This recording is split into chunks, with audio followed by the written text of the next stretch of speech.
आज चौथ व्रत में सुने गणेश जी की कथा। एक बार गणेश जी ने पृथ्वी के मनुष्य की परीक्षा लेने का विचार किया। वे अपना रूप बदलकर पृथ्वी पर भ्रमण करने लगे। उन्होंने एक बालक का रूप बना लिया। एक हाथ में एक चम्मच में दूध ले लिया और दूसरे हाथ में एक चुटकी चावल ले लिए और गली गली घूमने लगे। साथ ही साथ आवाज लगाते चल रहे थे, कोई मेरे लिए खीर बना दे, कोई मेरे लिए खीर बना दे। कोई भी उन पर ध्यान नहीं दे रहा था, बल्कि लोग उन पर हंस रहे थे। वे लगातार एक गांव के बाद दूसरे गांव इसी तरह चक्कर लगाते हुए पुकारते रहे, पर कोई खीर बनाने के लिए तैयार नहीं था। सुबह से शाम हो गई, गणेश जी लगातार घूमते रहे। एक बुढ़िया थी, शाम के वक्त अपनी झोपड़ी के बाहर बैठी हुई थी। तभी गणेश जी वहां से पुकारते हुए निकले कि कोई मेरी खीर बना दे, कोई मेरी खीर बना दे। बुढ़िया बहुत कोमल हृदय वाली स्त्री थी। उसने कहा, बेटा मैं तेरी खीर बना देती हूँ। गणेश जी ने कहा, माई आपने घर में से दूध और चावल लेने के लिए बर्तन ले आओ। बुढ़िया एक कटोरी लेकर जब झोपड़ी के बाहर आई तो गणेश जी ने कहा, अपने घर का सबसे बड़ा बर्तन लेकर आओ। बुढ़िया को थोड़ी झुलझुलाहट हुई, पर उसने कहा, चलो बच्चे का मन रख लेती हूँ। और अंदर जाकर वह अपने घर का सबसे बड़ा पतीला लेकर बाहर आई। गणेश जी ने चम्मच से पतीले में दूध उड़ेलना शुरू किया। तब बुढ़िया के आश्चर्य की सीमा न रही। जब उसने देखा दूध से पूरा पतीला भर गया है, एक के बाद एक वह बर्तन झोपड़ी से बाहर लाती गई और उसमें गणेश जी दूध भरते चले गए। इस तरह से घर के सारे बर्तन दूध से लबालब भर गए। गणेश भगवान ने बुढ़िया से कहा, मैं स्नान करके आता हूँ, तब तक तुम खीर बना लो, मैं वापस आकर खाऊंगा। बुढ़िया ने पूछा, मैं इतनी सारी खीर का क्या करूंगी? इस पर गणपति जी बोले, सारे गांव को दावत दे दो। बुढ़िया ने बड़े प्यार से मन लगाकर खीर बनाई। खीर की भीनी भीनी मीठी मीठी खुशबू चारों दिशाओं में फैल गई। खीर बनाने के बाद वह हर घर में जाकर खीर खाने का न्योता देने लगी। लोग उस पर हंस रहे थे। बुढ़िया के घर में खाने को दाना नहीं और यह सारे गांव को खीर खाने की दावत दे रही है। लोगों को कौतूहल हुआ और खीर की खुशबू से लोग खींचे चले आए। लोग सारा गांव बुढ़िया घर में इकट्ठा हो गया। जब बुढ़िया की बहू को दावत की बात मालूम हुई, तब वह सबसे पहले वहां पहुंच गई। उसने खीर से भरे पतीलों को जब देखा तो उसके मुंह में पानी आ गया। उसे बड़ी जोर से भूख लगी हुई थी। उसने एक कटोरी खीर निकाली और दरवाजे के पीछे बैठकर खाने को तैयार करने लगी। इसी बीच एक छींटा गिर गया और गणपति जी का भोग लग गया और वो प्रसन्न हो गए। अब पूरे गांव को खाने की दावत देकर बुढ़िया वापस अपने घर आई। उसने देखा बालक वापस आ गया था। बुढ़िया ने कहा, बेटा खीर तैयार है, भोग लगा लो। गणपति जी बोले, माँ भोग तो लग चुका है, मेरा पेट पूरी तरह से भर गया है, मैं तृप्त हूँ, अब तू खा, अपने परिवार और गांव वालों को खिला। बुढ़िया ने कहा, यह तो बहुत ज्यादा है, सबका पेट भर जाएगा, इसके बाद भी यह बच जाएगी। उस बची खीर का मैं क्या करूंगी? इस पर गणेश जी बोले, उस बची खीर को रात में अपने घर के चारों कोनों में रख देना। और बुढ़िया ने ऐसा ही किया। जब सारा गांव जी भरकर खा चुका, तभी ढेर सारी खीर बच गई। उसने उसके पत्र को अपने घर के चारों तरफ रख दिया। वहां उठकर उसने क्या देखा? पतीले में खीर के स्थान पर हीरे, जवाहरात और मोती भर गए हैं। बहुत खुश हुई। उसकी सारी दरिद्रता दूर हो गई।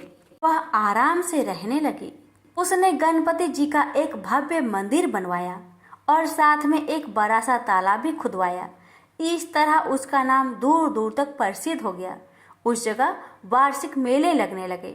लोग गणेश जी की कृपा प्राप्त करने के लिए उस स्थान पर पूजा करने और मान्यताएं मानने के लिए आने लगे। गणेश जी सबकी मनोकामनाएं को पूरी करने लगे। प्रेम से बोलिए गणेश भगवान की जय। सेठ सेठानी और गणेश जी की कहानी। एक गांव था जिसमें एक सेठ जी अपने परिवार के साथ रहते थे। सेठ जी का गांव के पास के ही शहर में बड़ा व्यापार था। सेठ जी गणेश जी की पूजा श्रद्धा एवं विश्वास से करते थे, जिससे सेठ जी के घर में अन्न धन के भंडार सदैव ही भरे रहते थे।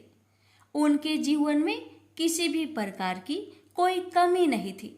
नित्य प्रतिदिन नियम अनुसार रोज वो नदी पर नहाने जाते और आकर गणेश जी का पूजन करते, उन्हें भोग लगाते और फिर स्वयं भोजन करते थे। यह बात सेठानी जी को अच्छी नहीं लगती थी। वो धार्मिक नहीं थी और ईश्वर में इतना विश्वास नहीं रखती थी। एक बार सेठानी जी ने सोचा कि यह इतना गणेश जी को मानते हैं, गणेश जी की पूजा करते हैं, इससे होता क्या है? आज तो देखती हूँ वो कैसे गणेश जी की पूजा करते हैं। अगले दिन जब सेठ जी नदी पर नहाने जाते हैं तो सेठानी जी गणेश जी की मूर्ति को उठाकर मूर्ति को कपड़े से ढककर बगीचे में जमीन में दबा देती है। जब सेठ जी नदी पर से नहाकर घर आते हैं और देखते हैं कि गणेश जी की मूर्ति तो मंदिर में नहीं है, तो वो सेठानी से पूछते हैं, गणेश जी की मूर्ति मंदिर में नहीं है, कहाँ गई? तो सेठानी जी बोलती है, मुझे नहीं मालूम, मूर्ति को घर में बहुत ढूंढाते हैं।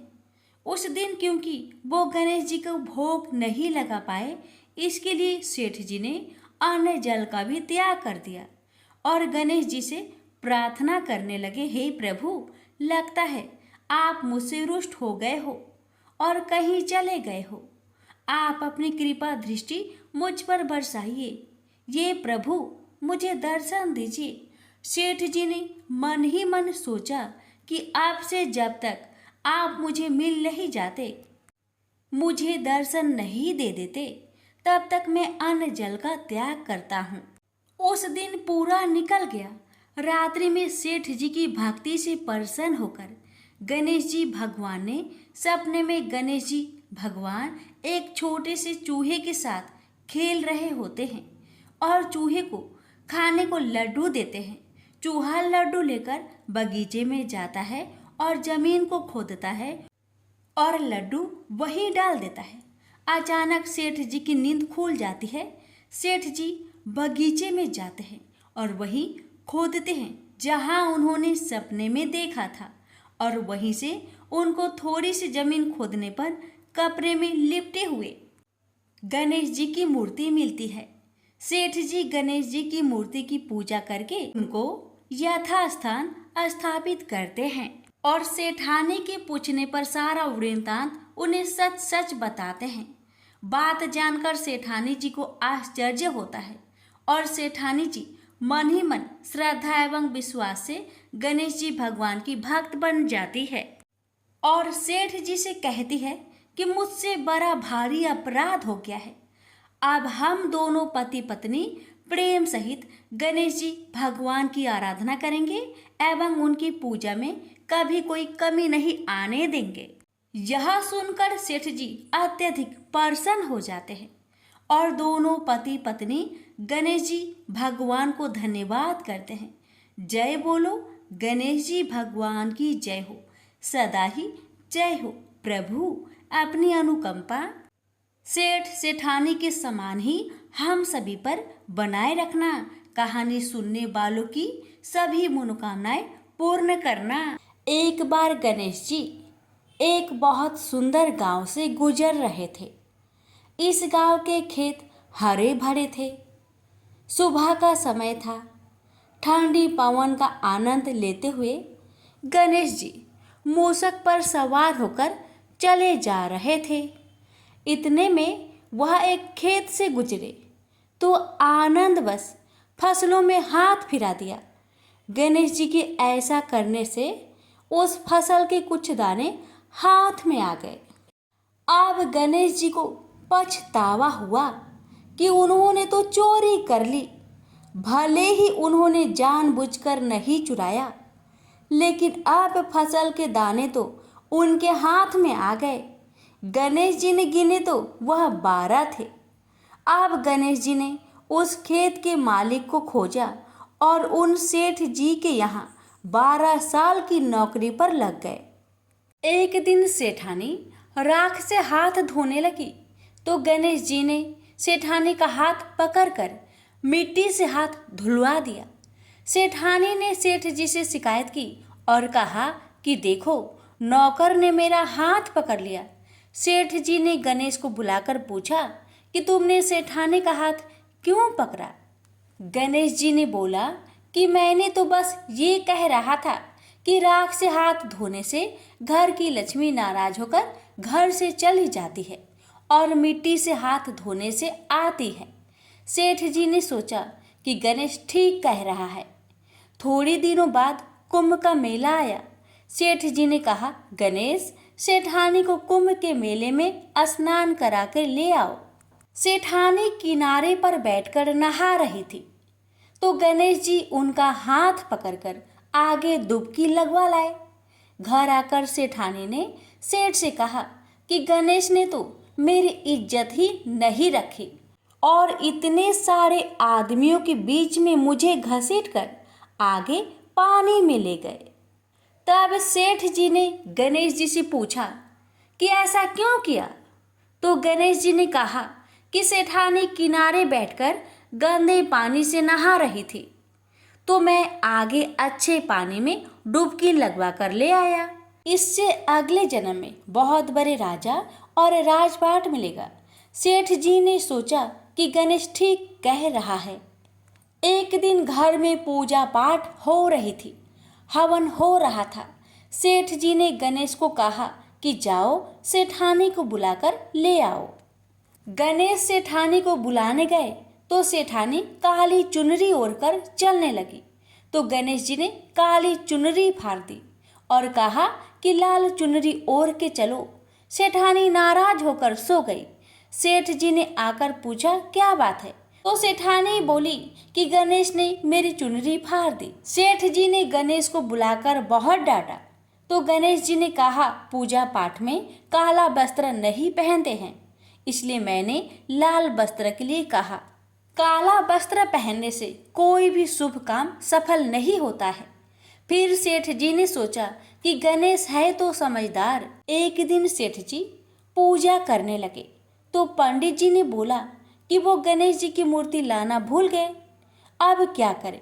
तो गणेश जी ने बोला कि मेरे को ही मूर्ति बनाकर विराजमान कर लो, आपके सारे काम सफल हो जाएंगे।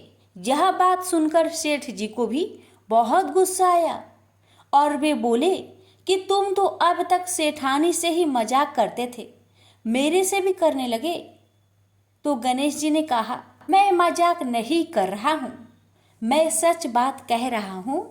इतने में ही गणेश जी ने गणेश जी का रूप धारण कर लिया और सेठ और सेठानी ने ही गणेश जी की पूजा की। पूजा खत्म होते ही गणेश जी अंतर ध्यान हो गए। सेठ सेठानी को बहुत धोखा हुआ और उन्होंने कहा कि हमारे पास तो गणेश जी रहते थे और हमने उनसे इतना काम करवाया। तो गणेश जी ने सपने में आकर सेठ जी को कहा कि आपके खेत में से मैंने 12 अनाज के दाने तोड़ लिए थे, उसी का दोष उतारने के लिए मैंने आपके यहाँ काम किया था। सेठ जी की करोड़ों की माया हो गई। हे गणेश जी महाराज, जैसा सेठानी को दिया वैसा सबको देना, कहते को सुनते को और सारे परिवार को दे देना। जय श्री गणेश जी। एक बार पथवारी माता पाल और विनायक जी में झगड़ा हो गया। सब आपस में स्वयं को बड़ा बताने लगे। इतने में एक ब्राह्मण का लड़का आया। पाल पथवारी गजानन जी ने उसे रोका और कहा, लड़के रुक जा और हमारा न्याय कर। लड़का बोला, मैं कल वापस आऊंगा तब न्याय करूंगा। घर आकर लड़के ने माँ से कहा, माँ मुझे कल पाल पथवारी माता विनायक जी का न्याय चुकाना है। तो माँ ने कहा, बेटा सबको बड़ा बता देना। दूसरे दिन लड़का वहां गया और बोला, पाल माता आप बड़ी हो, क्योंकि हर व्यक्ति आता है और स्नान ध्यान करके शुद्ध होकर जाता है और आप सबकी रक्षा करती हैं। हे पथवारी माता आप सबसे बड़ी हो, क्योंकि कितने भी तीर्थ धर्म ध्यान कर ले पर आपकी पूजा किए बिना उनका कार्य पूर्ण नहीं होता। आप जीवित को भी तारती हैं और मरने के बाद भी उद्धार करती है। पथवारी माता पथ की धारिणी, इसलिए आप बड़ी हो। अब विनायक जी से लड़का बोला, सबसे पहले शुभ काम में आपको ही मनाया जाता है। आपको ध्याये बिना कोई काम सिद्ध नहीं होता, इसलिए आप बड़े हो। पाल माता, पथवारी माता, विनायक जी भगवान लड़के की चतुराई से प्रसन्न हो गए और बोले, लड़के तुमने तो हम सबको बड़ा कर दिया, उसको सुखी रहने का आशीर्वाद दिया और जौ के दाने उसके अंगोछे में डाल दिया। लड़का सोचने लगा, ये तो घाटे का सौदा रहा। सारा दिन खराब कर न्याय किया और इतने से जौ मिले। उदास मन से घर आकर अंगोछा एक कोने में डाल दिया। माँ ने अंगोछा उठाया तो उसमें से हीरे मोती बिखर गए। तो माँ बोली, बेटा न्याय करके क्या लाया है? लड़का बोला, माँ कोने में जो पड़ा है देख लो। वहाँ गई, देखा हीरे मोती का ढेर लगा है, हीरे मोती जगमगा रहे हैं। माँ अत्यधिक प्रसन्न हो गई। माँ ने बेटे को बुलाया और कहा, बेटा आज तो पाल माता, पथवारी माता, विनायक जी भगवान आज तो हम पर प्रसन्न हुए हैं। माँ बेटे बहुत प्रसन्न हुए।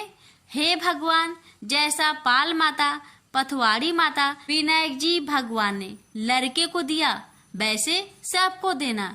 कहानी कहने सुनने हुक्कर भरने वालों को सुख समृद्धि धन्य धान्य देना। प्रेम से बोलिए, पाल पथवारी विनायक भगवान की जय।